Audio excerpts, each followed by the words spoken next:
ഇപ്പോ ഞാൻ ഇങ്ങനെ ഇരുന്ന് പിന്നെ സംസാരിക്കുന്ന കാണുമ്പോഴും എന്റെ വായിൽ ഗീതു ഗീതു വന്നുകൊണ്ടിരിക്കണത്. ഇങ്ങനെ ഇരുന്ന് സംസാരിക്കുന്ന കാണുമ്പോഴും എനിക്ക് തന്നെ ഒരു ഒരു ചേഞ്ച്, ഭയങ്കര ഒരു ക്യാരക്ടറിലുള്ള ഒരു ചേഞ്ച് എനിക്ക് തോന്നുകയാണ്. കാരണം ടി വിയിൽ നമ്മൾ കണ്ടുകൊണ്ടിരിക്കുന്ന ഗീതാ ഗോവിന്ദത്തിലെ ഗീതു എന്ന് പറയണത് ഇങ്ങനെയേ അല്ല. വളരെ മെച്വേർഡ് ആയിട്ടുള്ള, വളരെ ബോൾഡ് ആയിട്ടുള്ള അങ്ങനത്തെ ഒരു ഗീതുവിനെയാണ് നമ്മൾ കാണുന്നത്. ആ ഒരു ക്യാരക്ടറിൽ നിന്ന് ഇന്നിപ്പോ റിയൽ ബിന്നിയിലേക്ക് വന്നപ്പോൾ ഭയങ്കര കളർഫുൾ ഡ്രസ്സൊക്കെ ഇട്ട് വളരെ ഒരു വളരെ യങ് ലുക്കിലേക്ക് നിൽക്കുന്നു. അതിൽ കാണുന്ന ആ ഒരു മെച്യൂരിറ്റിയോ അല്ലെങ്കിൽ ആ ഒരു ബോൾഡ്നെസ്സോ ഒന്നുമല്ല ഇന്നിപ്പോ ഞാൻ ബിന്നിയിൽ കാണുന്നത്. അപ്പൊ എന്തൊരു ട്രാൻസ്ഫോർമേഷൻ ആണ് അവിടെ. അത് നമ്മൾ ക്യാരക്ടറൈസേഷൻ എന്ന് പറഞ്ഞ സംഭവം ഉണ്ടല്ലോ. ഗീതു എന്ന് പറയുമ്പോൾ ഒരു 23-24 ഇയർ അത്രയും ഏജ് ഉള്ള ഒരു കുട്ടിയാണ്. എന്നാൽ സാധാരണ ഒരു ഫാമിലിയിൽ നിന്ന് വരുന്നതാണ്. അതുകൊണ്ട് തന്നെ മോഡേൺ ഡ്രസ് ഒന്നും ഗീതുവിന് ഇടാൻ പറ്റില്ല. പക്ഷെ ബിന്നി അങ്ങനെയല്ല. ബിന്നി റിയൽ ലൈഫിൽ കുറച്ചുകൂടെ ഗീതുവിനെ കമ്പയർ ചെയ്യുമ്പോൾ മോഡേൺ ആണ്. അപ്പൊ അതിൻ്റെതായിട്ടുള്ള ക്യാരക്ടർ ആകുമ്പോൾ നമുക്ക് പൊട്ട് വെക്കണം, ചുരിദാർ, സാരി. ആൾക്കാർക്ക്, നമ്മുടെ മലയാളി പ്രേക്ഷകർക്ക്, പ്രത്യേകിച്ച് സീരിയൽ പ്രേക്ഷകർക്ക് നമ്മൾ അങ്ങനെ കാണാനാണ് ഇഷ്ടം. അപ്പൊ അത് ക്യാരക്ടറൈസേഷന് വേണ്ടി ചെയ്യുന്നു. ബട്ട് റിയൽ ലൈഫിലും ബിന്നി സാരി ഉടുക്കും. പക്ഷെ ബിന്നിയായിട്ട് ഞാൻ എൻ്റെ ലൈഫ് കണ്ടിന്യൂ ചെയ്തിരുന്നെങ്കിൽ, ലൈക്ക് ഈ ഒരു ആക്ടിങ്ങിലേക്ക് വരാതെ കണ്ടിന്യൂ ചെയ്തിരുന്നെങ്കിൽ സാരി ഉടുക്കുവോ? ഇല്ല. ഡെഫിനറ്റ്ലി ഞാൻ അങ്ങനെ സാരി പേഴ്സൺ അല്ല. പക്ഷെ സീരിയൽ വന്നതിന് ശേഷമാണ് സാരി ഉടുത്ത്, സാരിയോട് ഒരു ഇഷ്ടം വന്ന്, ഈവൻ സൽവാസ് ഒക്കെ ഇട്ട് ഒരു ഇഷ്ടം വന്നത്. അത് ആ ക്യാരക്ടറിനോടും കൂടെ ഉള്ള ഒരു ഇഷ്ടത്തിന്റെ ഭാഗമാണ്. അപ്പൊ അങ്ങനെയാണെങ്കിൽ ഇപ്പൊ നമ്മുടെ റിയൽ ലൈഫിൽ ഒരാൾ നമ്മൾ ഇറിറ്റേറ്റ് ചെയ്യാൻ വരുന്നു, ശല്യപ്പെടുത്താൻ വരുന്നു എന്ന് വിചാരിക്കുക. അപ്പൊ അങ്ങനെയാണെങ്കിൽ ആ ഒരു വ്യക്തിനെ ഹാൻഡിൽ ചെയ്യുന്നത് ബിന്നി എങ്ങനെയായിരിക്കും? ഇറിറ്റേറ്റ് ചെയ്യാൻ വരുന്ന ഒരാളെ ഡിപ്പെൻഡ് ചെയ്തിരിക്കും അത്, first of all. And situation matters.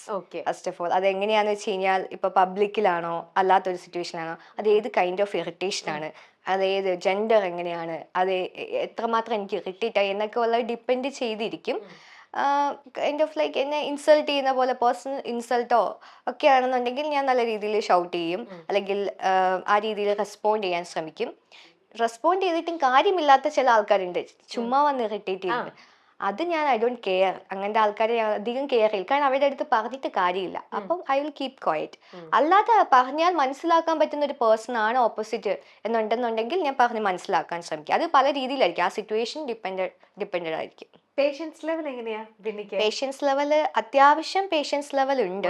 പക്ഷെ നമ്മൾ പേഴ്സണൽ ഇൻസൾട്ട് അല്ലെങ്കിൽ എന്താ പറയാ, അങ്ങനെയൊക്കെ വരുമ്പം, അല്ലെങ്കിൽ ഒരു സിറ്റുവേഷൻ വരുമ്പോൾ ഒരാളെ, ഇപ്പൊ എനിക്ക് തന്നെ വരണം എന്നില്ല, ഞാൻ ഈ വഴിയെ കൂടെ പോകുന്നതും ഒക്കെ പിടിക്കുന്ന കൂട്ടത്തിലാണ്. എന്ന് വെച്ച് കഴിഞ്ഞാൽ വേറൊരാളെ ഇൻസൾട്ട് ചെയ്യുന്ന കേട്ടാലും ഞാൻ അതിൽ പോയി ഇടപെടുന്ന ഒരു കൂട്ടത്തിലാണ്.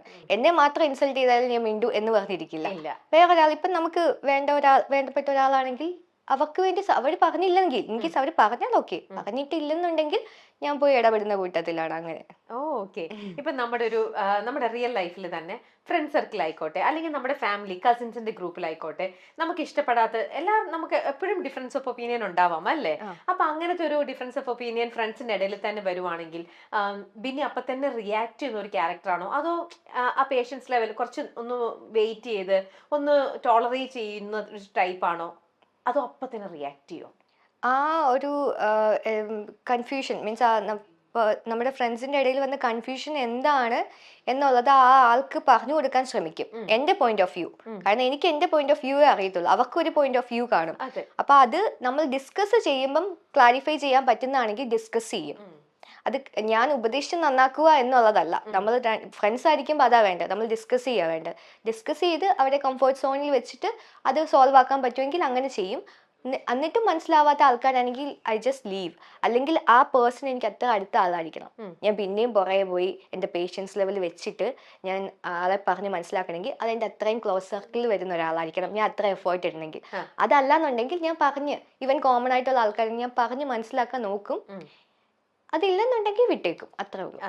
ഇപ്പൊ ക്ലോസ് സർക്കിളുള്ള ഒരാളാണെങ്കിൽ നമ്മളിപ്പോ ചിലവർക്ക് നമ്മള് ഓക്കെ പോട്ടെ എന്ന് പറഞ്ഞ് നമ്മളൊരു ചാൻസ് കൂടെ കൊടുക്കും.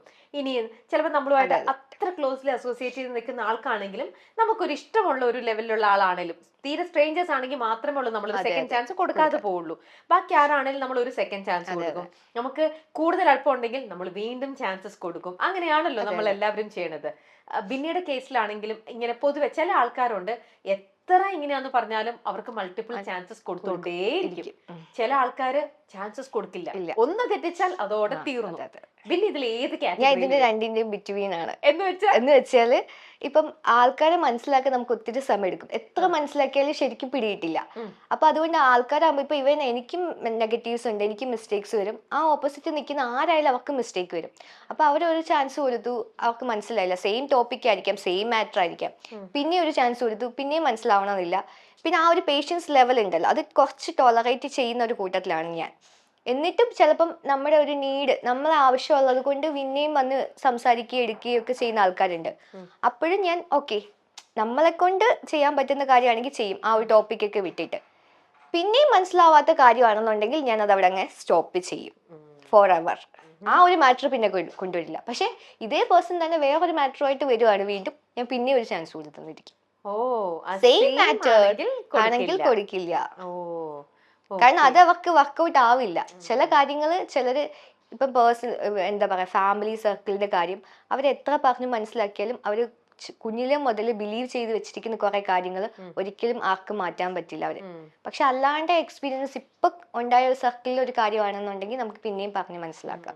ഞാനിപ്പം നേരെ കുറച്ചു പേരുടെ അടുത്ത് ചോദിച്ചിരുന്നു, പിന്നീട് തന്നെ അസോസിയേറ്റ് ചെയ്ത് നിൽക്കുന്ന ഫ്രണ്ട്ഷിപ്പ് സ്ഥലങ്ങളിലൊക്കെ ഇങ്ങനെ കുറെ സംസാരിച്ചു എല്ലാം ചോദിച്ചു കഴിഞ്ഞപ്പോൾ ചിലർ പറഞ്ഞത് എന്താന്ന് വെച്ചാല്, പിന്നെ പൊതുവെ റിലേഷൻഷിപ്പിൽ ഒരു ബൗണ്ടറി കീപ്പ് ചെയ്യുന്ന ഒരാളാണ്. എല്ലാരെയും പിന്നെ അങ്ങനെ പെട്ടെന്ന് അങ്ങനെ അങ്ങ് ബിന്നിയിലേക്ക് അടുപ്പിക്കില്ല. അത് ഒരു ഡിസ്റ്റൻസ്, അത് ഓരോ റിലേഷനിലും ഓരോ പോലെയാണ്. പക്ഷെ എല്ലാവർക്കും ഒരു ബൗണ്ടറി ബിന്നിയായിട്ട് വെക്കാറുണ്ട് എന്നുള്ളത്. അത് എന്താ പറയാ, ചില ആൾക്കാർ ബൈ നേച്ചറെ അവരുടെ ക്യാരക്ടറേ അങ്ങനെ ആയിരിക്കാം. അതോ ബിന്നിയുടെ പ്രീവിയസ് എന്തെങ്കിലും ഒരു എക്സ്പീരിയൻസോ എന്തെങ്കിലും അങ്ങനത്തെ ഒരു മോശപ്പെട്ട ഒരു ഭയം കൊണ്ടോ അല്ലെങ്കിൽ എന്തെങ്കിലും ഒരു മോശം അങ്ങനത്തെ ഒരു എക്സ്പീരിയൻസ് കാരണമാണോ പിന്നീട് എല്ലാവരെയും ഒരു ഡിസ്റ്റൻസിൽ കീപ്പ് ചെയ്യണത്? അത് അങ്ങനെ ഒരു ഭയം കൊണ്ടല്ല. അത് ഞാൻ ലൈഫിൽ ഞാൻ തന്നെ മീൻസ് എൻ്റെ ഹോസ്റ്റൽ ലൈഫിലൊക്കെയാണ് ഞാൻ വളർന്നു വന്നത് കൂടുതലും. അപ്പം എന്നെ വളർന്നു വന്ന സാഹചര്യവും എൻ്റെ ഒരു ഇതിൽ നിന്നും ഞാൻ പഠിച്ചെടുത്തൊരു കാര്യമാണ് എല്ലാവർക്കും ഒരു ബൗണ്ടറി സെറ്റ് ചെയ്ത് വെക്കണം എന്നുള്ളത്. കാരണം നമ്മളെ ആ ബൗണ്ടറിക്ക് ഉള്ളിൽ വന്നു കഴിഞ്ഞാൽ എന്ന് പറഞ്ഞു കഴിഞ്ഞാൽ അത് ഏത് രീതിയിലാണെന്നുണ്ടെങ്കിലും ചിലപ്പം നമുക്ക് ഭയങ്കര ഹേർട്ടാവും. നമ്മൾ ഡിപ്രഷനിലേക്ക് വരെയൊക്കെ പോകാവുന്ന ഒരു സ്റ്റേജിലേക്ക് നമ്മളെ കൊണ്ടെത്തിക്കാം, അത് ഏത് തരം റിലേഷൻഷിപ്പ് ആയാലും. അപ്പം അതിനൊരു സ്പേസ് എല്ലാവർക്കും ഇട്ട് കൊടുക്കുക. എന്നാൽ അത് ആ സ്പേസ്, ആ ബൗണ്ടറി സെറ്റ് ചെയ്യുന്നത് ആ ആളും ഞാനും തമ്മിലുള്ള ഒരു കോൺവെർസേഷൻ വെച്ചിട്ടോ ഞങ്ങളുടെ ഒരു റിലേഷൻഷിപ്പിൽ ആ ആള് ഞാനും ഇടുന്ന ഒരു എഫേർട്ട് വെച്ചിട്ടോ ആയിരിക്കും, കണക്ഷൻസ് വെച്ചിട്ടോ ഒക്കെ ആയിരിക്കും. കാരണം ആ കണക്ഷൻസ് മുന്നോട്ട് പോകും തോറും എങ്ങനെ ഹെൽത്തി റിലേഷൻഷിപ്പ് ആണെന്നുണ്ടെങ്കിൽ ആ ബൗണ്ടറി വലുതാവും. ഹെൽത്തി റിലേഷൻഷിപ്പ് അല്ല, ടോക്സിക് ആണ് വരുന്നത്, ഞാൻ ചാൻസസ് കൊടുത്തിട്ട് വീണ്ടും ടോക്സിക് ആണെന്ന് വരുന്നുണ്ടെങ്കിൽ ആ ബൗണ്ടറി ഞാൻ അവിടെ കറക്റ്റായിട്ട് കീപ്പ് ചെയ്യും. എന്നാൽ നമുക്ക് വേറെ ഒന്നുമില്ല, ഈ ആൾ ഇങ്ങനെയാണ്, ഞാൻ പഠിച്ചു വെച്ചു, ഓക്കെ ഞാൻ പഠിച്ചു വെച്ചിടത്തോളം ഇയാൾ ഇങ്ങനെയാണ്, ഇയാളുടെ ഭാഗത്തുനിന്ന് ഇങ്ങനെയൊക്കെ ഉണ്ടാവാം, ഇങ്ങനെയൊക്കെ പോസിറ്റീവ് ഉണ്ടാവും. സോ ആ ബൗണ്ടറിയിൽ ഞാൻ അയാളെ നിർത്തി നല്ല രീതിയിൽ ട്രീറ്റ് ചെയ്യുന്നു, പറയുന്നു, പോകുന്നു, അത്രേ ഉള്ളൂ. അപ്പൊ ഇങ്ങനെയുള്ള ഒരു സ്റ്റേറ്റ് ഓഫ് മൈൻഡിലാണ്, അല്ലെങ്കിൽ ഇങ്ങനെയാണ് ബിന്നിയുടെ പോളിസി എന്നുണ്ടെങ്കിൽ നിങ്ങളിപ്പം സീരിയലും കാര്യങ്ങളും ഇപ്പൊ ഒരു പ്രൊജക്ട് കഴിഞ്ഞു, ഇനി ബിന്നി അടുത്ത പ്രൊജക്റ്റിലേക്ക് മൂവ് ഓൺ ചെയ്യും നാച്ചുറലി അല്ലേ. അപ്പൊ പുതിയൊരു പ്രൊജക്റ്റിലേക്ക് ചെല്ലുമ്പോൾ അവിടെ ചെല്ലുമ്പോൾ പുതിയൊരു ഗ്രൂപ്പ് ആയിരിക്കാം, പുതിയ കുറച്ച് ഫ്രണ്ട്സും കാര്യങ്ങളും. സോ അങ്ങനെ ചെന്ന് കഴിയുമ്പോൾ പുതിയ ആൾക്കാരെയൊക്കെ കാണുമ്പം പൊതുവെ ബിന്നി അവരായിട്ട് അടുക്കാനൊക്കെ ഒരുപാട് ടൈം എടുക്കുമോ? കാരണം ഇങ്ങനെയൊക്കെ ഇങ്ങനത്തെ കുറച്ച് പ്രിൻസിപ്പിൾസ് ഒക്കെ ലൈഫിൽ വിൽക്കുന്ന ഒരാളാകുമ്പോൾ അവരുമായിട്ട് അസോസിയേറ്റ് ചെയ്ത് വർക്ക് ചെയ്യുന്ന ആൾക്കാരല്ലേ നിങ്ങളൊക്കെ. അപ്പോൾ എല്ലാവരുമായിട്ട് ഒരു ഡിസ്റ്റൻസ് കീപ്പ് ചെയ്തിട്ടായിരിക്കുമോ കുറെ നാള് ഒരാളെ സ്റ്റഡി ചെയ്യാനൊക്കെ ആയിട്ട് കുറെ പീരീഡ് എടുക്കുമോ? ഇല്ല. കാരണം മുമ്പത്തെ, അതായത് ഡോക്ടറായിട്ടുള്ള ബിന്നി ആയിരുന്നെങ്കിൽ ആ ടൈം എടുത്തേനെ. ഇപ്പൊ അതിനുശേഷം ആക്ടർ ആയിട്ട് ഞാൻ എന്റെ കരിയർ സ്റ്റാർട്ട് ചെയ്തപ്പോൾ ഞാൻ ഒത്തിരി ഓപ്പൺ അപ്പ് ആയിട്ടുണ്ട്. ആൾക്കാർ സോഷ്യലൈസ് ആയിട്ടുണ്ട് ഒരുപാട്. കാരണം മുമ്പൊക്കെ ആരെങ്കിലും എന്നോട് ഹൈ പറഞ്ഞാലേ ഞാൻ ഹൈ പറയൂ എന്നൊക്കെയുള്ള സംഭവം, മീൻസ് കുറച്ച് ഷൈ ആയിരുന്നു, ഇൻട്രോവേർട്ട് ആയിരുന്നു. പക്ഷെ ഇപ്പം അങ്ങനെയല്ല. ഈവൻ ആഫ്റ്റർ ചൈനയിൽ പോയി പഠിക്കാൻ തുടങ്ങിയപ്പോൾ മുതൽ അങ്ങനെയല്ല. +1 +2 വരെ കുറച്ചൊക്കെ അങ്ങനെയായിരുന്നു. പക്ഷെ അതിന് ശേഷം ഭയങ്കര ഓപ്പൺ അപ്പ് ആയി. അപ്പം ഇൻ കേസ് എന്നോട് ഇപ്പം ചേച്ചി കയറി വന്നപ്പോൾ ഞാൻ ഹായ് പറഞ്ഞില്ലേ, നമുക്ക് ആ ഒരു എനർജി ലെവൽ അല്ലെങ്കിൽ ആ ഒരു കമ്മ്യൂണിക്കേഷൻ, അങ്ങനെ എനിക്കൊരു ഇൻഹിബിഷൻ ഇല്ല. എല്ലാവരോടും സംസാരിക്കാൻ എനിക്കിഷ്ടമാണ്. എല്ലാവരോടും ഇപ്പോൾ സംസാരിക്കുന്ന ഹായ് എങ്കിൽ മാത്രം നമുക്ക് ഒരാളെ മനസ്സിലാവും.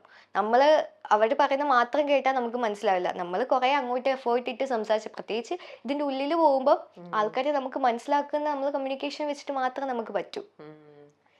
അതിന് ഒരിക്കലും ടൈം എടുക്കില്ല. But I have that mind set. ഞാൻ ഈ ആളെ പഠിക്കണം എന്നുണ്ടെങ്കിൽ ഞാൻ സംസാരിക്കണം. പക്ഷെ ഈ ആളെ എവിടെ നിർത്തണം എന്നുള്ളത് എന്റെ ഇൻസൈഡ് മൈ മൈൻഡിൽ പ്രോസസ് ചെയ്യും. ആ ഒരു ഇൻസൈഡ് മൈൻഡിൽ പ്രോസസ് ചെയ്യുന്ന സ്ട്രാറ്റജി എന്ന് പറയുന്നത് അത് എന്താ ബിന്നി? അത് ഞാൻ പറഞ്ഞില്ലേ, അത് ഞാൻ ചെറുതില് മുതൽ ഇൻബിൽഡ് ചെയ്ത് കൊണ്ടുവന്ന ഒരു സംഭവം. അതെനിക്ക് പറഞ്ഞു തരാൻ എങ്ങനെയാണെന്ന് അറിയില്ല. അതെനിക്ക് പറഞ്ഞു തരാൻ അറിയില്ല. എനിക്ക് തോന്നുന്നു എല്ലാവർക്കും അങ്ങനെ ഉണ്ടായിരിക്കാം. ചില ആൾക്കാർ മാത്രം ഞാൻ പറഞ്ഞു കേട്ടിട്ടുള്ളൂ, അയ്യോ ഞാൻ എല്ലാവരും വിശ്വസിക്കും, എനിക്ക് ഇങ്ങനെ അബദ്ധം പറ്റാറുണ്ട് എന്നിട്ട് അങ്ങനെ പറഞ്ഞ് കേട്ടിട്ടുണ്ട്. ബട്ട് എന്നെ സംബന്ധിച്ച് എൻ്റെ ലൈഫിൽ എല്ലാ കാര്യങ്ങളും ഡിസിഷൻ ചെയ്യുന്നതിൽ ആരൊക്കെ എന്നെ ഇൻഫ്ലുവൻസ് ചെയ്തെന്ന് പറഞ്ഞാലും എനിക്കിത് വേണമെന്ന് പറഞ്ഞാൽ എനിക്കിത് വേണം, എനിക്കിത് വേണ്ടാന്ന് പറഞ്ഞു കഴിഞ്ഞാൽ ആരൊക്കെ തലയിൽ അടിച്ച് കയറ്റാൻ നോക്കിയാലും ഞാൻ എടുക്കൂല. ആണോ? അങ്ങനെയാണ്.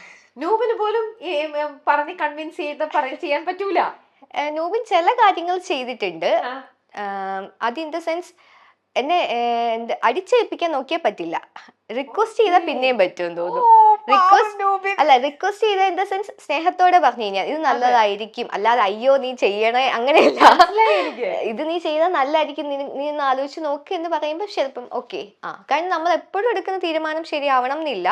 അപ്പൊ നമ്മൾ ചില കാര്യങ്ങൾ നമ്മൾ ഡിസ്കസ് ചെയ്യുമല്ലോ, പാർട്ട്ണറുമായിട്ടും ഫാമിലി ഒക്കെ ആയിട്ട് ഡിസ്കസ് ചെയ്യുമല്ലോ. ഇനി നമുക്കൊരു സെഗ്മെന്റിലേക്ക് പോവാം. ഓക്കെ, സെഗ്മെന്റിന്റെ പേര് വൈ ദീസ് ഹെഡ്ലൈൻസ്. അതായത് ബിന്നിനെ കുറിച്ച് തന്നെ യൂട്യൂബിൽ വന്ന കുറച്ച് ഹെഡ്ലൈൻസ് ഉണ്ട്. ആ ഹെഡ്ലൈൻസ് ആണ് ഞാനിപ്പോൾ എടുത്തു വെച്ചിരിക്കുന്നത്. ഇത് പറയാം, വായിച്ച് കഴിയുമ്പോൾ പറയണം എന്തുകൊണ്ട് ഈ ഹെഡ്ലൈൻസ് വന്നു എന്നുള്ളത്. ഓക്കെ, ആന്റിയുടെ വീടിനടുത്തുള്ള പെൺകുട്ടി, മമ്മൂട്ടി ചിത്രത്തിലെ നായിക, 7 വർഷത്തെ പ്രണയകഥ. ഞാൻ തൊട്ട് മുന്നേ നിർത്തിയത്. ഓക്കെ, ഇവിടെ നിന്ന് തുടങ്ങാം. നൂബിനെ കുറിച്ചുള്ള ആ പ്രണയകഥ. അത് നൂബിനോട് ചോദിക്കുന്നേ. അതെന്താ നൂബിന് മാത്രം അറിയുള്ളൂ നിങ്ങളുടെ ഇടയിലുള്ള പ്രണയകഥ? അത് ഞാനെന്ത് പറയാനാ, ഇത് ഒരു മിനിറ്റ്, ഞാനെന്ത് പറയാനാ, ഇത് ഈ കഥ നൂബിനാണ് പറഞ്ഞത്. ഈ കഥ അതെ, അത് നൂബിൻ പറഞ്ഞു. അപ്പൊ ആ വേർഷൻ എന്താണെന്ന് ബിന്നിക്ക് അറിയാലോ. അപ്പൊ പിന്നെ ബിന്നിക്ക് പറയാലോ അത് എന്താണെന്നുള്ളത്. ആരാദ്യം പറഞ്ഞത്, ഇഷ്ടം പറഞ്ഞത്? അത് നൂബിനാണ് പറഞ്ഞത്. നമ്മള് സോഷ്യൽ മീഡിയ വഴി കണക്ട് ആയതാണ്. കണക്ട് ആയതിനു ശേഷം ഫ്രണ്ട്സ് ആയി, പിന്നെ കാര്യങ്ങളൊക്കെ ഷെയർ ചെയ്തു. പിന്നെ നൂബിൻ പ്രപ്പോസ് ചെയ്തു. എനിക്ക് അറിയാലോ പ്രപ്പോസലിലേക്ക് പോകുമെന്ന്. എനിക്കറിയാം. ബൗണ്ടറി ഒന്നും കീപ്പ് ചെയ്തില്ല നൂബിന്റെ കാര്യം. അല്ല, ആദ്യമേ സ്മെല് ചെയ്ത് പ്രപ്പോസലിലേക്ക് പോകുന്നല്ല, ഫ്രണ്ട്സ് ആയി. ലൈക്ക് എനിക്കൊരു ക്രഷ് തോന്നി ഇനീഷ്യലി കണ്ടപ്പം. പക്ഷെ അത് പ്രപ്പോസലിലേക്ക് പോകണം എന്ന് വിചാരിച്ചിട്ട് ചാറ്റ് ചെയ്തതല്ല. എനിക്കറിയാൻ മേലാത്ത ഒരാൾക്ക് ഞാൻ ഫസ്റ്റ് ടൈം റിക്വസ്റ്റ് അയച്ചതാണ് എന്റെ ലൈഫിൽ. ഫസ്റ്റ് ടൈം അങ്ങോട്ട് ഞാൻ റിക്വസ്റ്റ് അയച്ചത്. അത് ആ ഒരു മൊമെന്റ്, ഫ്രാക്ഷൻ ഓഫ് സെക്കൻഡ് നമുക്കൊരു മിസ്റ്റേക്ക് വരും. എന്റെ അടുത്ത് പറഞ്ഞു പോന്നിരുന്നു എല്ലാം നൂബിന്റെ കാര്യത്തിലായപ്പോഴത്തേക്ക് പോയി. അതെന്താ? അതേ പറഞ്ഞേ, നമുക്ക് മിസ്റ്റേക്ക് പറ്റുമല്ലോ, നമുക്ക് വിധിച്ചിട്ടുള്ളത് കറങ്ങി തിരിഞ്ഞാലും വരുമല്ലോ.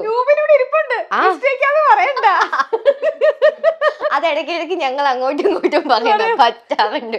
അത് ഞാൻ ശരിക്കും ഞാൻ പറഞ്ഞേ, അങ്ങനെ എന്റെ ഫേസ്ബുക്കില് ആകെ 400 ഫ്രണ്ട്സ് എന്തോ ഉള്ളു. അതും ചങ്ങനാശ്ശേരിക്കാര് അറിയാവുന്നവർ മാത്രമേ ഉള്ളൂ. അപ്പൊ എന്റെ ഫ്രണ്ട് ഞാനും കൂടി ഇന്ന് ഫേസ്ബുക്ക് നോക്കിയപ്പോ ഈ ചെറുക്കൻ കൊള്ളാലോ, ലൈക്ക് ഈ ചെറുക്കൻ ഏതോ ഒരു അത് പറഞ്ഞാൽ ട്രോളാവും.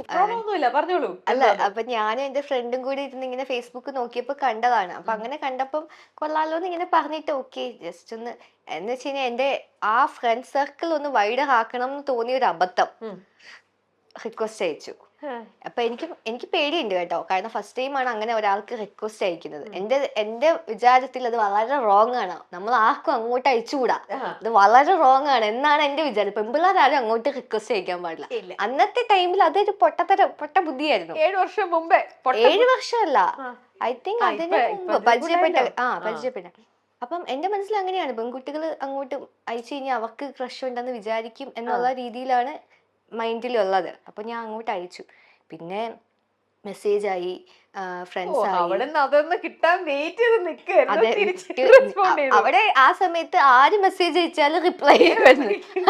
എല്ലാവർക്കും റിപ്ലൈ വാരിക്കോരി കൊടുക്കുന്ന കൂട്ടത്തിലായത്. അങ്ങനെ ഫ്രണ്ട്സ് ആയി, പിന്നെ കാര്യങ്ങളൊക്കെ സംസാരിച്ചു. പിന്നെ അത് ഇഷ്ടത്തിലേക്ക് വന്നതിന് ശേഷം കുറച്ച് കഴിഞ്ഞിട്ടാണ് പറയുന്നതും പ്രപ്പോസ് ചെയ്യുന്നതും ഓക്കെ പറയുന്നതും ഒക്കെ. അത് പിന്നെ ഭയങ്കര ഒരു സംഭവമായിരുന്നു. കല്യാണത്തിലേക്ക് വരെ എത്തിക്കുന്നത് വലിയൊരു ജേർണി ആയിരുന്നു. അപ്പൊ ഇതില് പറഞ്ഞത് ആന്റിയുടെ വീടിനടുത്തുള്ള പെൺകുട്ടി എന്ന് പറഞ്ഞാൽ അതെന്താ? അതാ ഞാൻ പറഞ്ഞത് നൂബിന്റെ അടുത്ത് ചോദിക്കണം. എന്നാലും നൂബിൻ പറഞ്ഞു. ഇപ്പൊ എനിക്ക് ഞാൻ ഇന്റർവ്യൂ ചെയ്തോണ്ടിരിക്കുന്നത് പിന്നീട് അടുത്തല്ലേ. അപ്പം ഈ ആന്റി എന്ന് പറയുന്ന ആരുടെ ആന്റിയാണ്? മാതാ ആ, അത് അത് പറയാൻ പറ്റൂലല്ലോ, അവിടെ മൈക്കില്ലല്ലോ. ഇവിടെ അല്ലേ മൈക്കുള്ളൂ. പറയൂ, എന്താണ്? അത് നൂബിൻ എന്തോ പൊട്ടത്തരം പറഞ്ഞതാണ്. അങ്ങനത്തെ ഒരു സംഭവം ഇല്ല. അങ്ങനെ ഒരു സംഭവം ഇല്ല. നൂബിൻ അന്ന് എന്തോ പറഞ്ഞു, എന്താ പറഞ്ഞു അന്ന് അത് പറഞ്ഞ സമയത്ത് നൂബിന്റെ വേറെ ഏതെങ്കിലും ഒരു ഗേള് കയറി എനിക്ക് പോയിട്ടുണ്ടോ? തോന്നുന്നു അതിന്റെ ഇടയ്ക്ക് നൂബിന്റെ പഴയ ലവ് സ്റ്റോറി എന്തെങ്കിലും വന്നതാണ്. വന്നിട്ടുണ്ടോ? ഞാൻ എന്നിട്ട് അത് പറഞ്ഞപ്പോ ഞാൻ ആലോചിച്ചു പോട്ടെ, ആ. എന്തായാലും പറഞ്ഞു ഇനിയിപ്പൊ ഇതാക്കണ്ട വിചാരിച്ചു. അതുകൊണ്ട് ഞാൻ പറഞ്ഞത് എനിക്കറിയില്ല ആ കഥ എന്താന്ന് നൂബിന് മാത്രമേ അറിയൂ. ആന്റിയുടെ വീടിന് അടുത്തുള്ളതെന്ന് പറയാൻ പറ്റില്ല. നൂബിന്റെ ഒരു റിലേറ്റീവ് ഉണ്ട്, അതിന് ഏകദേശം അടുത്താണ്, പക്ഷെ ഒത്തിരി അടുത്തൊന്നും അല്ല. എന്ന് വെച്ചാൽ അവിടെ വെച്ചിട്ട് കണ്ടിട്ടൊന്നും ഇല്ല. ഇല്ല. ഞങ്ങൾ ഫേസ്ബുക്ക് വഴി തന്നെയാണ് കണക്ട് ആയത്. ഇപ്പൊ നൂബിന്റെ അടുത്ത് ആരോ കഥ ചോദിച്ചപ്പോ ഈ കഥയൊക്കെ അതിന്റെ ഇടയ്ക്ക് കൊണ്ടുപോയി. ബോയ്സ് അല്ലേ ആ പ്രായത്തിലല്ലേ? അതെ. ബിന്നി ബിന്നി കൊറേ കാണും. വേറെ കൊറേ കാണും. ആള് പെട്ടെന്നേ ഇവളെ ഞാൻ എവിടുന്ന ലോക്ക് ചെയ്ത്, ഇവളെ ഞാൻ എവിടുന്ന ലോക്ക് ചെയ്ത് കൺഫ്യൂഷൻ ആയിട്ടുണ്ടാവും. പാവക്കുട്ടി അവസാനം പെട്ടു. അതെ, ബിന്നി അങ്ങ് അതാ ഞങ്ങൾ കെട്ടി പറഞ്ഞു അങ്ങ് അങ്ങോട്ടും ഇങ്ങോട്ടും ഞങ്ങൾ പെട്ടുപോയത്. പോയി. എന്റെ ബിന്നിക്ക് അങ്ങനെ നൂബിനെ ലോക്ക് ചെയ്യണം, ഇവൻ തന്നെയാണ് എനിക്ക് കറക്റ്റ് ആയിട്ട് എന്ന് തോന്നിയത്, ആ സ്പാർക്ക് അടിച്ചത് നൂബിന്റെ എന്ത് ക്വാളിറ്റി കണ്ടിട്ടാവും? നൂബിന്റെ ഫാമിലിനെ ടേക്ക് കെയർ ചെയ്യുന്നത് കണ്ടിട്ടാണ്. കാരണം എന്നെ സംബന്ധിച്ച് ഞാൻ ഏറ്റവും കൂടുതൽ ഇമ്പോർട്ടൻസ് കൊടുക്കുന്നത് ലൈക്ക് എനിക്ക് ഇങ്ങനെ ഒരു എന്താ പറയുക പീസ്ഫുൾ ആയിട്ട് ഉള്ളൊരു ഫാമിലി ഉണ്ടാവുക. മീൻസ് ആ ഒരു എൻവയറോൺമെന്റ് എല്ലാവർക്കും കിട്ടണം എന്നില്ല. അപ്പം ഞാൻ ആ പ്രയോറിറ്റിയാണ് കൊടുത്തത്. ബാക്കി എഡ്യൂക്കേഷനോ ലുക്കോ സ്വത്തോ കാര്യങ്ങളോ കമ്മ്യൂണിക്കേഷൻ സ്കില്ലോ സ്മാർട്ട്നെസ്സോ ഒന്നുമല്ല. നൂബിന്റെ ഫാമിലിനെ ടേക്ക് കെയർ ചെയ്യുന്നതും അവർക്ക് വേണ്ടി ടൈം സ്പെൻഡ് ചെയ്യുന്നതും ഒക്കെയാണ്. പേഷ്യൻ്റ് ആയിട്ട് എല്ലാ കാര്യങ്ങളും ചെയ്തു കൊടുക്കുന്നതൊക്കെയാണ്. കാരണം ഞാൻ അങ്ങനെ ഒരാളെ കല്യാണം കഴിച്ചു കഴിഞ്ഞാൽ ഇപ്പം ഞാൻ എന്ത് പീസ്ഫുൾ ലൈഫാണോ ഉള്ളത് അത് കിട്ടുമെന്ന് എനിക്ക് അന്നേ തോന്നി. അതുകൊണ്ടാണ് ഞാൻ അത് അന്ന് ലോക്ക് ചെയ്തത്. ജഡ്ജ്മെന്റ് എത്ര അതെന്റെ കറക്റ്റ് ആയിരുന്നു. എന്റെ വീട്ടുകാരുടെ അടുത്ത് ഞാൻ പറഞ്ഞിട്ടൊന്നും അവർ സമ്മതിച്ചില്ല. പക്ഷെ ഞാനായിരുന്നു റൈറ്റ്. അത് ബിന്നിക്ക് കറക്റ്റ് ആയിരുന്നു. ഇനി ഞാൻ ആ മൈക്ക് നൂബിന്റെ അടുത്ത് കൊടുക്കണം. നൂബിന് പറ്റിപ്പോയി. നൂബിന്റെ ജഡ്ജ്മെന്റിന് ഞാൻ നിന്ന് കൊടുത്തില്ല. നൂബിന് കല്യാണം കഴിക്കുന്നതിന് മുമ്പ് വരെ ഞാൻ വളരെ സോഫ്റ്റ് ആയിട്ട് സംസാരിച്ച് എല്ലാ കാര്യവും ചെയ്തിരും എന്നൊക്കെ പറഞ്ഞ് ബ്ലഫ് ചെയ്ത് കല്യാണം കഴിഞ്ഞപ്പോ അതെ മാറ്റി. ഇപ്പൊ ശരിക്കും നീ ഇങ്ങനെയൊന്നും അല്ലായിരുന്നല്ലോ ബിഫോർ ബിന്നി, ഇപ്പോൾ നീ ഇങ്ങനെയാണല്ലോ എന്നുള്ള ഒരു വേറൊരു ആ ഞെട്ടലിലൂടെ ആയിരിക്കും ഓരോ ദിവസം പോയിക്കൊണ്ടിരിക്കുന്നത്. പിന്നെ ഇപ്പൊ അത് ശീലായി. അങ്ങനെ നൂബിന് ഏറ്റവും കൂടുതൽ ഷോക്ക് ആയത് പിന്നീട് എന്തൊരു ചേഞ്ച് കണ്ടിട്ടാവും? ഫസ്റ്റ് ഓഫ് ഓൾ ലുക്കിൽ തന്നെ കണ്ടിട്ടൊരു ഷോക്ക് ആയിട്ടുണ്ട്. അതായത് ഞാൻ പണ്ട് ഫോട്ടോ പ്രേമിച്ചുകൊണ്ടിരുന്ന കാലത്ത് ഫോട്ടോ അയച്ചു കൊടുത്തപ്പോഴേ എനിക്ക് ഭയങ്കര ഹൈറ്റ് ഒക്കെ ഉണ്ടെന്ന് വിചാരിച്ചു. എന്റെ അടുത്ത് ഇത്ര ഹൈറ്റ് ഉണ്ട്, എനിക്ക് അത്യാവശ്യം ഹൈറ്റ് ഒക്കെ ഉണ്ട് കണ്ടിട്ടില്ലല്ലോ. ലോങ് ഡിസ്റ്റൻസ് റിലേഷൻഷിപ്പ് അല്ലേ. ലാസ്റ്റ് എയർപോർട്ടിൽ വന്നിട്ട് ആദ്യമായിട്ട് കാണും നൂബി, ഇതിന് ഇത്രയും പൊക്കമല്ലോ. ഇതാണെങ്കിൽ ഒരു ചെടിയുടെ ഒക്കെ അടുത്ത് നിന്നുള്ള ഒരു ഫോട്ടോ അയച്ചു തന്നേക്കുന്നത്. ചെടിയുടെ ഒക്കെ അടുത്ത് നിന്നപ്പോ അതിന് അത്ര ഹൈറ്റ് ഒക്കെ ഉണ്ടാവുമെന്ന് വിചാരിച്ചല്ലോ. പക്ഷെ ആ ചെടി ഇത്രേ ഉള്ളൂ. അതെന്റെ നൂബിൻ തെറ്റിദ്ധരിച്ചെന്റെ കുഴപ്പമില്ല. അങ്ങനെ ലുക്ക് വൈസ് ഒരു ഷോക്ക് ഉണ്ടായിരുന്നു. ഹൈറ്റ് കുറവായിരുന്നു എന്നുള്ളത് എക്സ്പെക്ട് ചെയ്തിട്ടില്ല. പിന്നെ സ്വഭാവം എനിക്ക് തോന്നുന്നു, സ്വഭാവം നമ്മൾ എങ്ങനെ ഇപ്പം എത്ര ലവ് മാരേജ് ആണെന്നുണ്ടെങ്കിൽ എനിക്ക് അറിയില്ല, ഒന്നിച്ച് ജീവിച്ചു തുടങ്ങുമ്പോഴേ കുറെയൊക്കെ റിവീൽ ആവത്തുള്ളൂ. അതിൻ്റെതായിട്ടുള്ള കാര്യങ്ങളൊക്കെ ഉള്ളു, അല്ലാതെ ഷോക്കിംഗ് ആയിട്ടുള്ള എന്തെങ്കിലും ഉണ്ടോ? എനിക്ക് തോന്നുന്നു ഓൾമോസ്റ്റ് എല്ലാം അറിയാമായിരുന്നു. ഇവൻ പ്രേമിച്ച കാലത്ത് പോലും വഴക്കുണ്ടാക്കാറുണ്ട്, എങ്ങനെ ഷൗട്ട് ചെയ്യും, കരയുമ്പോ എങ്ങനെയാണ്, പിണങ്ങി എത്ര നേരം ഇരിക്കും, ഇതൊക്കെ അറിയായിരുന്നു. ആരാ കൂടുതൽ സമയം പിണങ്ങി ഇരിക്കാറ്? ഓഫ്കോഴ്സ് നമ്മൾ പെണ്ണുങ്ങളുടെ സ്വഭാവം അങ്ങനെയാണല്ലോ. എന്നിട്ട് പാച്ചപ്പ് ചെയ്ത് കൊണ്ടുവരണതോ? നൂബിൻ ഞാനും ചെയ്യും. ഞങ്ങൾക്ക് അങ്ങനെ ഉണ്ടാവാറില്ല അധികം സീരിയസ് ആയിട്ട്. ഉണ്ടായാൽ തന്നെയും രാത്രി കിടന്നു കഴിയുമ്പോഴത്തേക്ക് അതങ്ങ് മാറും. എന്ന് വെച്ച് കഴിഞ്ഞാൽ നൂബിൻ പെട്ടെന്ന് ഉറങ്ങും. ഞാനാണ് പിന്നെയും അത് മനസ്സിലിട്ടോണ്ടിരിക്കുക. ഉറങ്ങാൻ കിടക്കുമ്പോഴും ഒന്ന് വഴക്ക് പിടിക്കാന്ന് പറഞ്ഞ് ഞാനായിരിക്കും ഇരിക്കുന്നത്. പക്ഷെ നൂബിൻ ടപ്പെന്ന് പറഞ്ഞ് അങ്ങ് ഉറങ്ങും. പിന്നെ വഴക്കുണ്ടാക്കാൻ ആളില്ല, ഉറങ്ങിയല്ലോ. അപ്പൊ ഞാൻ വിചാരിക്കും ഓക്കെ നാളെ രാവിലെ ആട്ടെ, സുഖമായിട്ട് കിടന്ന് ഉറങ്ങുന്നു വഴക്കുണ്ടാക്കിയിട്ട്, നാളെ രാവിലെ കൊടുക്കാന്ന് വിചാരിക്കും. പക്ഷെ നാളെ രാവിലെ ആകുമ്പോ പുള്ളിക്ക് ഒന്നും ഓർമ്മ ഉണ്ടാവില്ല. പിന്നെ എന്ത് പറഞ്ഞ് ഞാൻ വഴക്കുണ്ടാക്കാനാ? ലൈക്ക് ഞാനും പിന്നെ അങ്ങ് വിടും. Silly matter. പിന്നെ നമുക്ക് പീസ് ഓഫ് മൈൻഡ്, എനിക്ക് ഇമ്പോർട്ടൻസ് ഉള്ള കാര്യങ്ങളാണ് പീസ് ഓഫ് മൈൻഡ്. എപ്പോഴും നമ്മൾ ഇരിക്കുന്ന എൻവയറോൺമെന്റ് പീസ് ആയിരിക്കണം, സമാധാനമായിട്ടിരിക്കണം, എങ്കിൽ നമുക്ക് സന്തോഷിക്കാനും നമുക്ക് വർക്കിൽ കോൺസെൻട്രേറ്റ് ചെയ്യാനൊക്കെ പറ്റും. ഓക്കെ, അപ്പൊ അതുകൊണ്ട് ഞങ്ങൾ സില്ലി മാറ്റേഴ്സ് ഒക്കെ അങ്ങനെ അങ്ങ് വിടും. വിട്ടു അങ്ങനെ ഇപ്പൊ സമാധാനപരമായിട്ട് സക്സസ്ഫുൾ ആയിട്ട് അങ്ങനെ പോയിക്കൊണ്ടിരിക്കുന്നു. ഓക്കെ, ഞാൻ അഭിനയിക്കുന്നത് കാശുണ്ടാക്കാൻ വേണ്ടിയല്ല. നടി ബിന്നി. ഇത് ഇത് ഏത് ഇന്റർവ്യൂവിന് പറഞ്ഞതെന്ന് എനിക്ക് ഓർമ്മയില്ല സത്യമായിട്ടും. കാരണം അതെനിക്ക് തോന്നുന്നു ചോദ്യം ചോദിച്ചത് നമുക്ക് എന്തോ റെമുനറേഷന്റെ കാര്യം എന്തോ ചോദിച്ചപ്പോഴായിരിക്കും അങ്ങനെ പറഞ്ഞിട്ടുണ്ടാവുക. കാരണം അത് ഞാൻ പറഞ്ഞതാണോ എന്ന് പോലും എനിക്ക് ഓർമ്മയില്ല കേട്ടോ. അതെന്ന് ചോദിച്ചാൽ ഏത് ഇന്റർവ്യൂ ആണെന്ന് എനിക്ക് ഓർമ്മയില്ല. എനിക്ക് പെട്ടെന്ന് അങ്ങോട്ട് ഓർമ്മ വന്നില്ല. Of course not. എന്ന് വെച്ച് കഴിഞ്ഞാൽ ഇപ്പം ഞാൻ ബിഗിനിങ് സ്റ്റേജിലാണുള്ളത്. എനിക്ക് വളരെ കുറഞ്ഞ പേയ്മെന്റിലാണ് ഞാൻ ഇപ്പം ഗീതാ ഗോവിന്ദം ഫുൾ കംപ്ലീറ്റ് ചെയ്തത്. അപ്പം ആസ് എ ബിഗിനർ ആയതുകൊണ്ട് തന്നെ അപ്പം ഞാനത് പോകെ പോകെ ഇനീഷ്യലി ഞാൻ അതിനെപ്പറ്റി ഒന്നും പ്രോസസ്സ് ചെയ്തില്ല. കാരണം ഇതെന്താണെന്നൊന്നും എനിക്ക് ആ ടൈമിൽ അറിയില്ല. പിന്നെ പോകെ പോകെയാണ് എനിക്ക് മനസ്സിലായത്. ലൈക്ക് ഇതിൽ നിന്ന് കിട്ടുന്ന ഒരു ഇമ്പാക്റ്റും കാര്യങ്ങളും ഞാൻ പറയില്ല, എനിക്ക് കിട്ടുന്ന ഒരു എനർജി ഇതൊക്കെയാണ് എന്നെ ഹാപ്പി ആക്കിയിട്ടുള്ളത്. അപ്പം അതുകൊണ്ട് തന്നെ ഞാൻ പേയ്മെന്റ് ഡെയിലി വർക്ക് ചെയ്യുന്നതിന്റെ കാര്യത്തിൽ അത്രയും കൺസേൺഡ് ആയിരുന്നില്ല. അല്ലാണ്ട് തന്നെ നമുക്ക് ഏഷ്യാനെറ്റിൽ ചെയ്യുന്നതുകൊണ്ട് തന്നെ നമുക്ക് ഒരുപാട് എന്താ ഇനാഗുറേഷൻസ്, ഫങ്ഷൻസ് അങ്ങനെയൊക്കെ കിട്ടുന്നുണ്ട്. അപ്പൊ അതുകൊണ്ട് നമുക്ക് ബാലൻസ്ഡ് ആയി പോയിട്ടുണ്ട്. ഒട്ടും ഇല്ലെന്നല്ല, ഏഷ്യാനെറ്റ് ചെയ്തത് കൊണ്ട് നമുക്ക് ആ ഒരു എന്താ ഹൈപ്പിൽ നിൽക്കുന്നത് കൊണ്ട് നമുക്ക് അങ്ങനത്തെ വർക്ക് കിട്ടിയിട്ടുണ്ട്. അപ്പൊ അതുകൊണ്ട് കാര്യങ്ങളൊക്കെ സ്മൂത്ത് ആയിട്ട് പോയി. ഈവൻ നൂബിനായാലും വർക്ക് ചെയ്യുന്നതുകൊണ്ടും അങ്ങനെ അങ്ങ് ഫിനാൻഷ്യലി ഓക്കെ ആയിട്ട് സ്റ്റേബിൾ ആയിട്ട് പോയിട്ടുണ്ട്. പക്ഷെ ഇനി കരിയർ ചെയ്യുമ്പോൾ നമുക്ക് നെക്സ്റ്റ് പ്രോജക്ട് ഓൺവേർഡ്സ് നമുക്ക് മണി മാറ്റർ ആണ്. പഠിച്ചു എങ്ങനെയാണ് ഇപ്പൊ നമ്മൾ പഠിക്കുന്ന സ്റ്റേജ് ആയിരുന്നു. അതിൽ നമുക്ക് കുറച്ച് സാക്രിഫൈസ് ചെയ്യാം. പഠിച്ചു കഴിയുമ്പോൾ നമുക്ക് പൈസ ചോദിച്ച് വാങ്ങിക്കാമല്ലോ. ഓക്കെ, സാജൻ സൂര്യയും ബിന്നിയും തമ്മിൽ സ്വരച്ചേർച്ച, ഒടുവിൽ സീരിയൽ അവസാനിപ്പിക്കാൻ തീരുമാനിച്ച് സീരിയൽ ടീം. അതൊക്കെ ഫേക്ക് ന്യൂസുകളായിരിക്കും. അത് ഏത് മീഡിയ ഇട്ടെങ്കിലും അത് അവരുടെ തംബ്നെയിൽ കൊടുത്തിട്ടൊരു ഹൈപ്പ് ഉണ്ടാക്കാൻ വേണ്ടി കൊടുത്തായിരിക്കും. എനിക്ക് അങ്ങനെ തോന്നുന്നില്ല. അങ്ങനെ ഒരു സംഭവം ഇല്ല. ഞങ്ങൾ തമ്മിൽ വഴക്കുണ്ടാക്കാറുണ്ട്. അത് ഞങ്ങളുടെ തന്നെ കോമഡി ഫൈറ്റ് ആയിരിക്കും. അതായത് ടോം ആൻഡ് ജെറി ഫൈറ്റ് ആയിരിക്കും. അത് ഞങ്ങളുടെ സെറ്റിലുള്ളവർ കണ്ടിട്ടുണ്ടായിരിക്കും. ചെറിയ സ്റ്റുപ്പിഡ് മാറ്റേഴ്സ് ഞങ്ങൾ അങ്ങോട്ടും ഇങ്ങോട്ടും ഫൈറ്റ് ചെയ്യുക. അത് കുറച്ച് കഴിയുമ്പോൾ സീൻ തീരുമ്പോഴോ ചിലപ്പം പുള്ളി പർപ്പസ്ലി എന്നെ പ്രൊവോക്ക് ചെയ്യാൻ വേണ്ടിയിട്ട്, അതായത് സീൻ ഡിമാൻഡ്സ്, ഞാൻ ഭയങ്കരമായിട്ട് പുള്ളീനെ ഷൗട്ട് ചെയ്യുന്ന സീനായിരിക്കും അടുത്തത്. അങ്ങനെ ഒരു തവണ എന്നെ പർപ്പസ്ലി പ്രൊവോക്ക് ചെയ്തിപ്പിച്ചിട്ട് ആ സീൻ ചെയ്യിപ്പിച്ചു. അപ്പൊ ഇത് ഞാൻ അറിയുന്നില്ല, പുള്ളിയുടെ ട്രിക്ക് ഇതാണ്. ഞാൻ പറഞ്ഞ സാഞ്ചേട്ടന്റെ ചെറിയ ട്രിക്ക്. അതായത് നന്നായിട്ട് ഇരുന്നിട്ട് എന്നെ വന്ന് പ്രൊവോക്ക് ചെയ്തു. അപ്പൊ ഞാൻ ഭയങ്കര ഇറിറ്റേറ്റ് ആയി. എന്നിട്ട് ആ സീൻ ചെയ്തപ്പം അതേ ദേഷ്യത്തിന് അപ്പൊ ഞാൻ പറയേണ്ട ഡയലോഗുകൾ പോലത്തെ ഒരു ഡയലോഗായിരുന്നു അതിൽ. അപ്പൊ ഞാൻ ഭയങ്കര ദേഷ്യപ്പെട്ട് പറയുകയൊക്കെ ചെയ്തു. അപ്പൊ അടിപൊളിയായി വന്നു അത്. അപ്പൊ പുള്ളിക്ക് സന്തോഷമായി. അത് കഴിഞ്ഞ് ഉടനെ വന്നിട്ട് എങ്ങനെയുണ്ട് എന്റെ ഐഡിയ, അങ്ങനെയൊക്കെ സംഭവം. അല്ലാതെ ഇത് സീരിയസ് ഫേക്ക് ന്യൂസ് അത് കണ്ടിട്ട് വെച്ച് വന്ന ന്യൂസ് ആണ് ഇത്. പക്ഷെ ഇതൊന്നും ആർക്കും അറിയില്ല, നമ്മുടെ സെറ്റിലുള്ളവർക്കല്ലാണ്ട് ആർക്കും അറിയില്ല പുറമെ. ഇനി ലാസ്റ്റ് ഒരേ ഒരു സെഗ്മെന്റിലും കൂടെ ഞാൻ പോവാണ്. സെഗ്മെന്റിന്റെ പേര് ലൈഫ് ടൂൾസ് എന്നാണ്. അതായത് ഞാനിപ്പോ ഇതിനകത്ത് കുറച്ച് കാര്യങ്ങൾ പറയും. അത് എപ്പോഴെങ്കിലും ഗീതുവിന്റെ ലൈഫിൽ ഉപയോഗിച്ചിട്ടുണ്ടോ, അങ്ങനത്തെ ഒരു സിറ്റുവേഷൻസ് എന്തെങ്കിലും വന്നിട്ടുണ്ടോ, അങ്ങനത്തെ എന്തെങ്കിലും ഉണ്ടായിട്ടുണ്ടോ, അതാണ് അറിയേണ്ടത്. പെട്ടെന്ന് പറഞ്ഞു പോവാം. Okay, manage negative people around you. വന്നിട്ടുണ്ടോ? അത്ര നെഗറ്റീവ് എന്ന് പറഞ്ഞാൽ ചില സിറ്റുവേഷൻസ് സ്ലൈറ്റ്ലി ഉണ്ട്, ഡെഫിനറ്റ്ലി ഉണ്ടായിട്ടുണ്ട്. ഓക്കെ, റിവെഞ്ച് ടു സംബഡി ചെയ്യണമെന്ന് ഒരുപാട് വിചാരിക്കും, പക്ഷെ ചെയ്യാൻ പറ്റിയിട്ടില്ല. ആണോ? അങ്ങനെ റിവെഞ്ച് ആ ഒരു മൊമെന്റിൽ വിചാരിച്ചിട്ടുണ്ട്, പിന്നെ വിചാരിക്കും നമ്മൾ ആ ആളല്ലല്ലോ, നമ്മളല്ലേ. ഓക്കെ, വളരെ സ്ട്രോങ് ആണ് ബിന്നി. പക്ഷെ ബട്ട് സ്റ്റിൽ അങ്ങനെ ഒരു റിവെഞ്ച് എടുക്കാൻ പറ്റാറില്ല. അല്ല, റിവെഞ്ച് ഇൻ ദ സെൻസ് ചെറിയ കാര്യങ്ങളൊക്കെ ഇപ്പൊ പറഞ്ഞു തീരുന്ന കാര്യങ്ങളൊക്കെ ആണെങ്കിൽ പറഞ്ഞു വിടും. ഓക്കെ, പക്ഷെ കുറെ കൂടെ എന്താ പറയാ, നമ്മുടെ ഒരു ഭയങ്കര ഒരു കാര്യം റിവെഞ്ച് എന്നുള്ള വേർഡ് യൂസ് ചെയ്യുമ്പോഴേ അത് കുറച്ച് ഹാർഡാണല്ലോ. ആ ഒരു രീതിയിലേക്കൊന്നും നമ്മൾ പോയിട്ടില്ല. ഓക്കെ, അങ്ങനെയൊന്നും വരാതെ വരട്ടെ. അല്ല, വരണം എന്ന് വിചാരിച്ച് നമ്മൾ വിചാരിച്ചാൽ അത് വരും. ഡെഫിനറ്റ്ലി ചെയ്യാവുന്നതേ ഉള്ളൂ. പക്ഷെ നമ്മൾ ആ പേഴ്സൺ അല്ലല്ലോ. That what make us different അല്ലേ. റിഗ്രറ്റ് ഫോർ ദാറ്റ് ഡിസിഷൻ ഉണ്ടായിട്ടുണ്ടോ?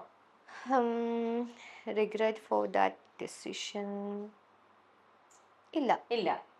സിനിമയിലേക്ക് പോയതാണെങ്കിലും മെഡിസിൻ എടുത്തതാണെങ്കിലും പിന്നീട് സീരിയലിലേക്ക് വന്നതാണെങ്കിലും ഉണ്ടാവാം. പക്ഷെ ഇപ്പൊ എനിക്ക് ആലോചിക്കുമ്പം അങ്ങനെ പെട്ടെന്നൊന്നും കിട്ടുന്നില്ല. ലൈക്ക് അങ്ങനെ ലൈഫിലേക്ക് എടുത്ത എല്ലാ ഡിസിഷൻസും ചെറിയ ഉണ്ടാവാം, പക്ഷെ വലിയ ഡിസിഷൻസ് എല്ലാം ഞാൻ എടുത്തത് എനിക്ക് ഓക്കെ ആയിട്ട് തന്നെയാണ് തോന്നുന്നത്. ഓക്കെ, കർമ്മ റിയാക്ട്സ്. കർമ്മ റിയാക്ട്സ് അത് വെയിറ്റ് ചെയ്യാണ്, സ്റ്റിൽ വെയിറ്റിംഗ് ആണോ? to react. ഇതുവരെ കർമ്മ റിയാക്ട് വന്നിട്ടില്ല.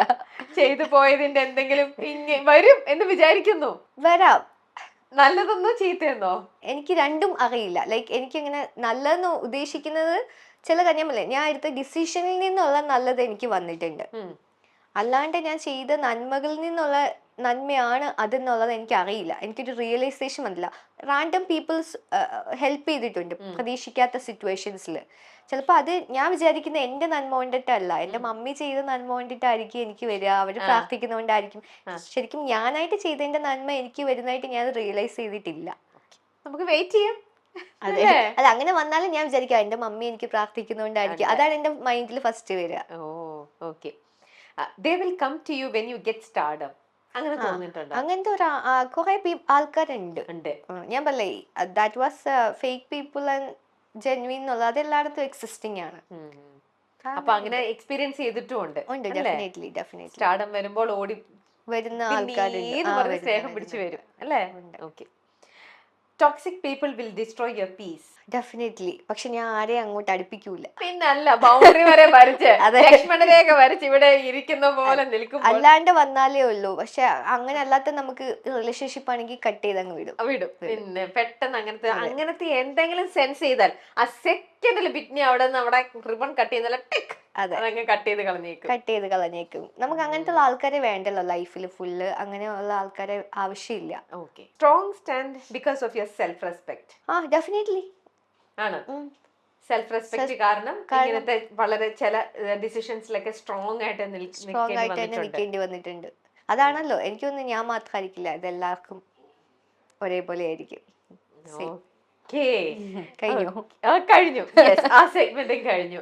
അപ്പൊ അങ്ങനെ ഗീതാ ഗോവിന്ദം വളരെ സക്സസ്ഫുൾ ആയിട്ട് ഫിനിഷ് ചെയ്തിരിക്കുന്നു. അടുത്ത നല്ലൊരു പ്രൊജക്ടിന് വേണ്ടിയിട്ട് കാത്തിരിക്കുന്ന ബിന്നി ആഗ്രഹിക്കുന്ന പോലത്തെ മൂവിയോ മറ്റെന്തെങ്കിലുമൊക്കെയോ നല്ല നല്ല പ്രൊജക്ട്സുകൾ ഭാഗമാകാനായിട്ട് ബിന്നിക്ക് പറ്റട്ടെ എന്ന് ആശംസിക്കുന്നു.